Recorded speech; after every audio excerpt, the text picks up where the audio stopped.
एकतर चुकीचा तपास झाला, चुकीचा तपासच नाही झाला तर चुकीचं जजमेंट सुद्धा चुकीचे झाले. खालच्या कोर्टाने काही ठिकाणी जजमेंट चुकीचे दिले, नंतर वरच्या कोर्टाने यांची निर्दोष मुक्तता केली, असेही काही केसेस आहेत. तर आणि काही केसेसमध्ये करकरीने ज्यावेळी खरं जे कट आहे तो उघडकीला आणला, त्याच्यानंतर काही केसेसचे फेर तपास झाले. त्या फेर तपासामध्ये समझोता एक्सप्रेस होता, अजमेर शरीफ होता, मक्का मशीद होता, मालेगावचा 2006चा ब्लास्ट होता, हे अनेक केसेस होते. ह्या चारही केसेसमध्ये पूर्वी ज्यांना अटक केली होती त्यांना सोडून द्यावं लागलं आणि नवीन लोक अटक केले. त्यामध्ये अभिनव भारत, जय वंदे मातरम, RSS यांचे लोक त्यात अटक झाले. त्यापैकी अजमेर शरीफ ह्या बॉम्बस्फोटाचा निकाली लागला आहे आणि त्याच्यामध्ये अनेक RSSच्या ऑफिस बेररना अटकही झाली आहे, शिक्षाही झाली. अटक तर बऱ्याच लोकांना झाली, शिक्षाही झाली आहे. तर मी जे पुस्तकात मुद्दे मांडले की बाबा इथे खोटे तपास जाणीवपूर्वक केले गेले, खऱ्या आरोपींना जाणीवपूर्वक संरक्षण दिलं गेलं किंवा वाचवलं गेलं आणि खोटे आरोपी फक्त त्यांचा कबुली जबाब ह्याच्यावर त्यांच्याविरुद्ध चार्जशीट पाठवले गेले वगैरे, अशा प्रकारचं ते हे आहे. आणि तपास कसे चुकीचे गेले, सुरुवातीपासून चुकीचे तपास कसे केले, अशा केसेस काही लिहिलेल्या आहेत. तर त्यामध्ये जर्मन बेकरी ही एक केस आहे की ज्यामध्ये हे बघ, त्यामध्ये तू मागेच बसणार आहे बाबा. जर्मन बेकरी केसमध्ये सुरुवातीपासूनच सगळा तपास चुकीचा केला, सुरुवातीपासून, आणि जाणीवपूर्वक चुकीचा केला की जे माझ्या प्रेस नोटमध्ये मी लिहिलं आहे. पण तरीसुद्धा रिपिटेशन म्हणून मी सांगतो. हा बॉम्बस्फोट फार मोठा होता, त्यामध्ये 17 लोक मेले, 56 लोक जखमी झाले. आणि इतका मोठा बॉम्बस्फोट झाल्यामुळं त्यावेळी हा अतिरेक्याने केला असेल हे असा संशय आल्यामुळं ताबडतोब गव्हर्नमेंटनी जे तज्ज्ञ असतात ह्या बॉम्बस्फोटातले ते 2 तज्ज्ञ पाठवले. एक दिल्लीचे कर्नल मान म्हणून पाठवले आणि दुसरे काय त्यांचं नाव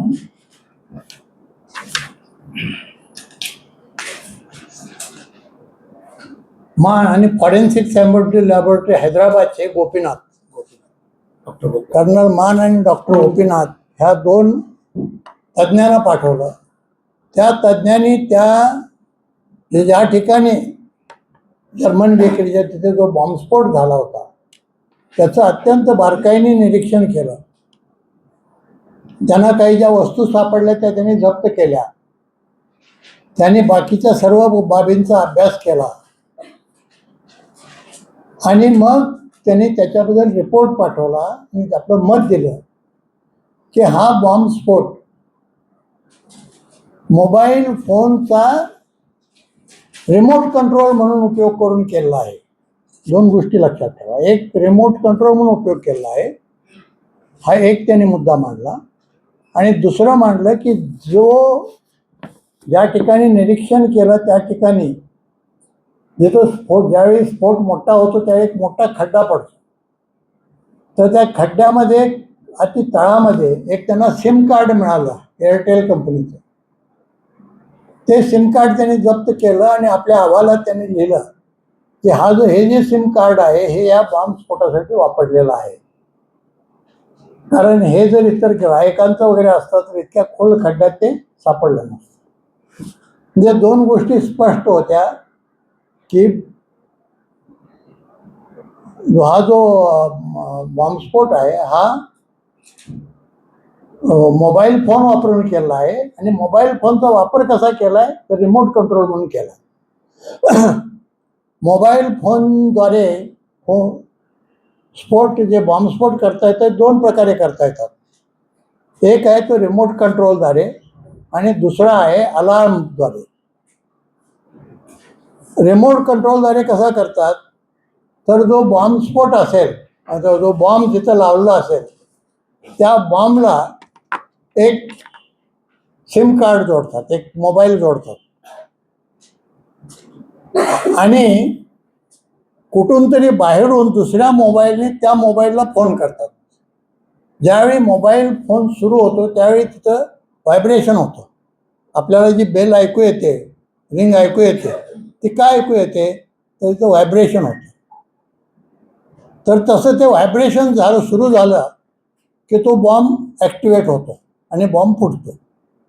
मग इथे बॉम्ब जर लावला असेल तर दिल्लीतूनही त्याला आपण ॲक्टिवेट करू शकतो. तर दिल्लीतून त्याने त्या मेंबरला फोन केला तर तो बॉम्ब फुटू शकतो.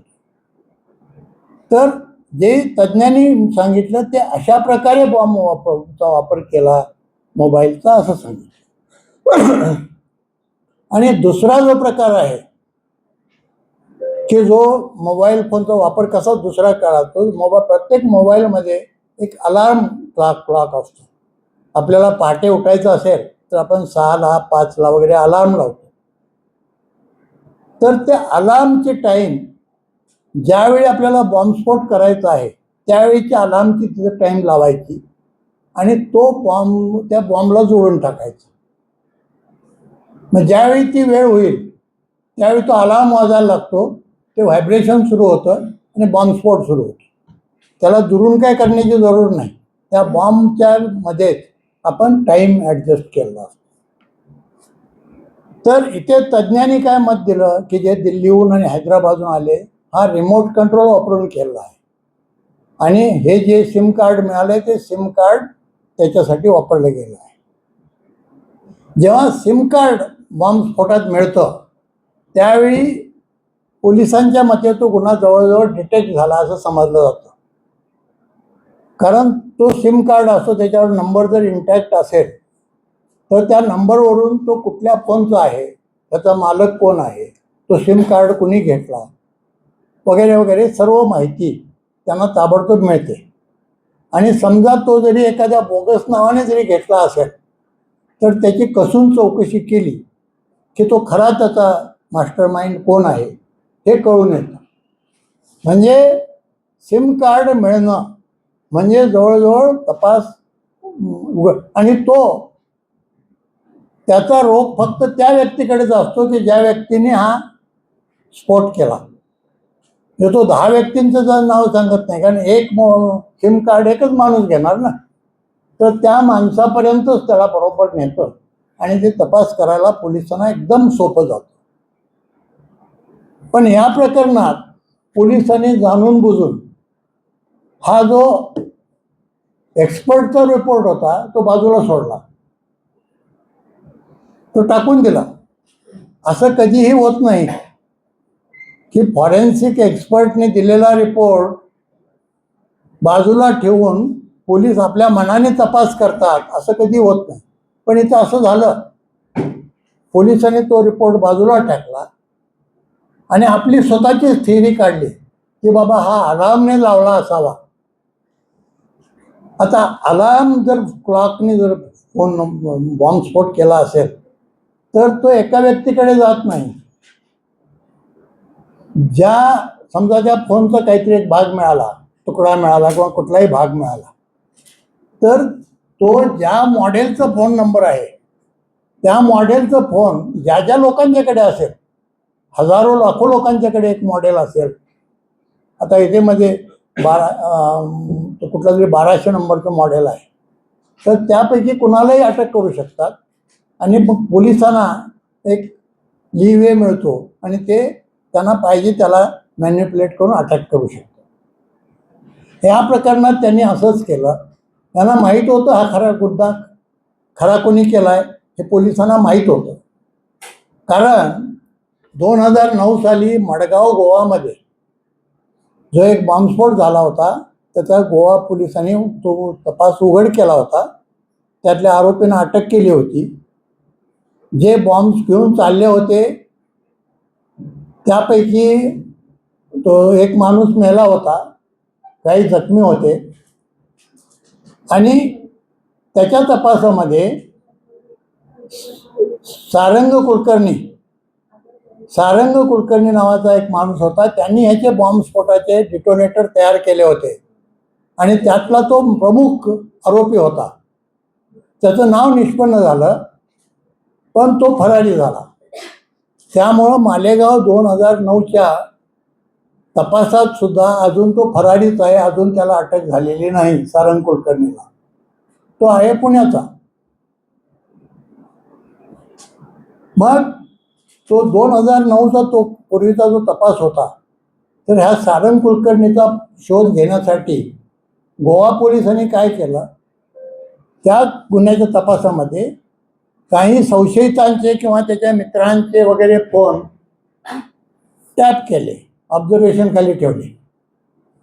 तर त्या ऑब्झर्वेशन केल्यानंतर त्यामध्ये त्यांना असं निष्पन्न झालं की त्यामध्ये हा जर्मन विक्रीचा गुन्हा उघडकीला आला.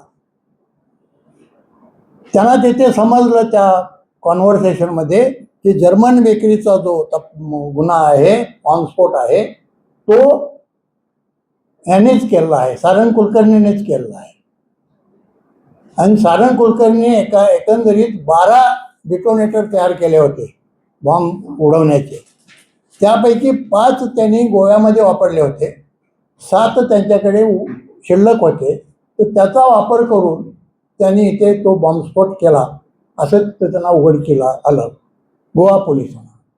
गोवा पोलिसांच्या हेही लक्षात आलं की हा बॉम्बस्फोट करण्यापूर्वी हा सारंग कुलकर्णी 2 महिने पुण्यात राहायला होता आणि तो शिवाजीनगरमधल्या एका जातीयवादी एक अतिरेक्याशी सतत संपर्कात होता. आता हा शिवाजीनगरमधला नेहमी जातीय दंगली करणारा किंवा तणाव वाढवणारा कोण आहे हे लहान मुलांना इथल्या माहीत आहे. पण पोलिसांनी सारंग कुलकर्णीला अजूनपर्यंत पकडलेलं नाही. 2009च्या केसात गोव्यामध्येही पकडलेलं नाही आणि इथंही पकडलेलं नाही. किंवा हा जो शिवाजीनगरचा जातीयवादी आहे की ज्यांनी त्याला मदत केली आणि या दोघांनी मिळून हा तपास केला, त्यालाही पकडला नाही.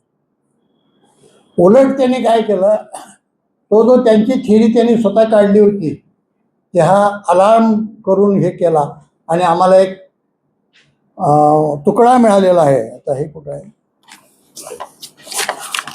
ह्याच्यामध्ये त्यांना तुकडा काय मिळाला होता, अशा मोबाईल फोनचा मागं जो कवर असतो ना, त्या कवरचा एक तुकडा मिळाला होता. तो कवरचा तुकडा हिमायत बेग नावाच्या एका कुठलं ते गाव आहे लातूर जिल्ह्यातलं, तिथला तो होता. आणि त्यांनी हे केलं अशी थिअरी स्वतःच तयार केली. त्यांनी 2 साक्षीदार काढले. एक मुंबईचा की जो सेकंड हँड किंवा चोरलेले मोबाईल विकत होता, त्याची एक साक्ष काढली की बाबा हा माझ्याकडे आला होता आणि यांनी माझ्याकडून हा फोन घेतला. आणि दुसरा एक मोबाईल रिपेअर करणारा पुण्याचा, त्याची साक्ष काढली. त्यांनी सांगितलं की हा जो तुकडा आहे हा अमुक ह्या कंपनीचा 1200 मॉडेल नंबर आहे, त्या मॉडेलचा आहे. ह्या 2 साक्षीच्या आधारावर त्यांनी त्याच्यावर चार्जशीट पाठवलं. एक अत्यंत अस्पष्ट असा फोटो पेपरमध्ये प्रसिद्ध झाला होता, तो CCTV मध्ये, तो त्याचाच आहे किंवा त्याच्या दुसऱ्या साथीदाराचा आहे असं त्यांनी मांडलं. आणि अशा खोटा सगळा तपास करून त्याच्याविरुद्ध चार्जशीट पाठवलं. आणि मीडियामध्ये किंवा एखादी गोष्ट ज्यावेळी फार हाईप होते त्यावेळी त्याचं प्रेशर कोर्टाच्यावर साहजिकच येतं. तसं कोर्ट प्रेशर इथल्या स्थानिक कोर्टावर आलं आणि त्यांनी कोर्टाने विचारलं सुद्धा नाही की तुम्हाला जो खरा तपास पुरावा मिळाला त्याचं तुम्ही काय केलं. आणि ह्या बनावट पुराव्याच्या आधारे त्यांनी त्याला फाशीची शिक्षा दिली, त्या हिमायत बेगला. मग अर्थातच ही केस हायकोर्टात गेली मुंबई हायकोर्टाने सगळे पुरावे पाहिले. त्यांना वाटले ही सर्व बनावबनवी आहे. म्हणून मुंबई हायकोर्टाने कोर्टाचा सगळा जो पोलिसांचा तपासाचा पुरावा होता तो अमान्य केला आणि त्याची जर्मन बेकरी बॉम्ब स्फोटातून निर्दोष मुक्तता केली. निर्दोष मुक्तता. पण पोलिसांनी अनेक हे केलं होतं की त्याच्या घरातून, त्याचं जे लातूर शहरातलं ज्या गावात गाव होतं त्याच्या घरातून त्याने RDX काही जप्त केलं होतं आणि त्याचं RDX ह्यांनीच ठेवलं असा एक दुसरा आणि चार्जशीट दोषारोप त्याच्यावर लावलं होतं. आणि त्याच्यासाठी पुरावा काय होता? फक्त पंचनामा, पंचांचा पंचनामा. तर तो पंचाचा पंचनामा ग्राह्य धरून हायकोर्टाने त्याला त्याच्यासाठी जी जन्मठेपेची शिक्षा दिली होती ती कायम ठेवली. पण ह्याच्या बातम्या देताना बहुत ही चुकीची बातमी होती. कारण त्याला जर्मन बेकरी बॉम्ब स्फोटात संपूर्ण त्याच्यावर जे चार्जेस होते त्यातून निर्दोष मुक्तता केली होती आणि त्याच्या घरात जे 400 RDX मिळाला असं जे दाखवलं होतं त्याच्यामध्ये त्याला जन्मठेपेची शिक्षा दिली होती. तर ती त्यांनी कायम ठेवली. आता त्याच्याविरुद्धही तो हायकोर्टात गेलेला आहे. हायकोर्टात केस पेंडिंग आहे. काय होईल आणि पुढे त्याचा खरा तपास होईल हे. तर ह्यामध्ये पोलिसांनी सुरुवातीला तज्ज्ञांच्या मताप्रमाणे का तपास केला नाही, असं आजपर्यंत पोलिसाच्या इतिहासात कधी झालं नाही की बॉम्बस्फोटाच्या प्रकरणी तज्ज्ञांचा रिपोर्ट बाजूला ठेवून पोलिसांनी आपल्या मनानेच वेगळी थिरी काढली. असं कधी होत नाही. इथं त्यांनी काय केलं तर त्यांना आधीच माहीत होतं की हा स्फोट हा सारंग कुलकर्णी आणि शिवाजीनगरचा जो अतिरेकी त्या दोघांनी केलेला आहे आणि त्यांना ते वाचवायचं होतं म्हणून जाणीवपूर्वक त्यांनी तो तपास तज्ज्ञांच्या मताप्रमाणे न करता स्वतःच्या खोट्या थिरीच्या आधारे केला आणि हा अशा प्रकारे हा संपूर्ण प्रकार खोटा आहे. त्यामुळं अननेसरी त्या व्यक्तींची, काही लोकांची, समाजाची बदनामी झाली आहे. तर ह्याचा तपास, फेर तपासाची ऑर्डर हायकोर्टातून नक्की निघेल आणि सत्य बाहेर येईल. पण उद्या 13 तारीख आहे. उद्या बरोबर 16 वर्ष होतात. तर उद्या पुन्हा काही लोक त्याच विषयावर लेख लिहितात. त्यांनाही माहिती व्हावी. वर्तमानपत्रातल्याही मुख्य लोकांना हे माहीत नसतं. म्हणून मी ही वस्तुस्थिती मांडलेली आहे. याच्याबद्दल आपल्याला काही विचारायचं असेल तर आपण विचारू शकता.